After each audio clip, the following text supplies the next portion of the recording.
Ваша бошка! Хто пробачить?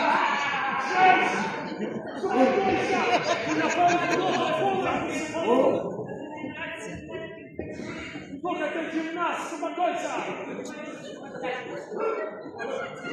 Панове офіцер! Ага! Приїдете, будь ласка! А давайте мы я ще раз в квартиры бабушки.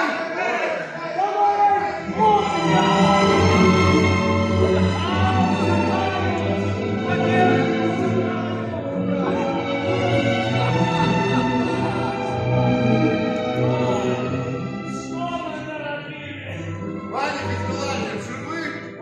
Не причислили ничего? Пані просить, такої на конюшні не хихотали. Я не хочу на дереві і слухаю, що питали. Це шкодно отбивається на нервах моєї На пані. нервах отбивает! Що такое? Вона сказала, щоб я загадав коня скакать, а як це можна? Чекай, ласка, виведіть коней з конюшні. Куди? Куди? Нехай у капусті пасуться. Пані просить викинуть усі ваші квартири, музеї і ваші. Яна боїться нового припадку і не може заснути. Выкинуть квартиры! Музей і палаши! Чекай, забери всю зброю, а це не гадиш. Ну, Пані Аналя просить, как вы загадали катилом помахать под окнами. От порохового смуроду я же смутились от речи. Гжеєш! Помахай кадилом! Помахай. Начин!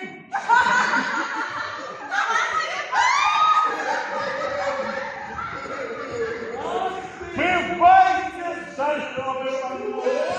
Двигаешь нас на поле боя?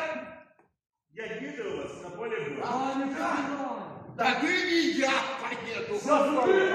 Прямые товарищи! Вы ж не покидаете меня одного. Я с вами. Володя, шагайте, вы желаете бегче? Скажи, как конюх седлал на руки коней. Тихо. Давай за нами, тихо. Да мы вас так просто не пустим по воле. Давай, я ключницю привез. Заходим, я начекаю, вот. Ага. Ты это да, вы панове!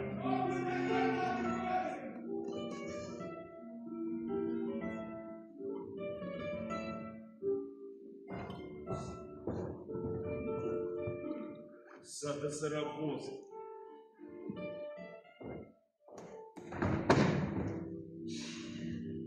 Что ранить? Так, застаться мне нельга.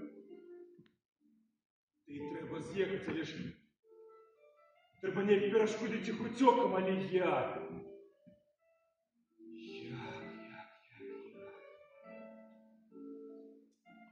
Так, София, кепская наша справа. Что здарилося? Майор ротмистер і капелан, переполохані тим, що відбулося, боючись того, що може ще здаритися, яни вирішили збігти. Як это? Я не жадаю всех. Так, це таємно, слухай мене уважливо. Зараз ідіть до своєї мами і скажи їй про все це. Тільки не кажи, що я тобі казав.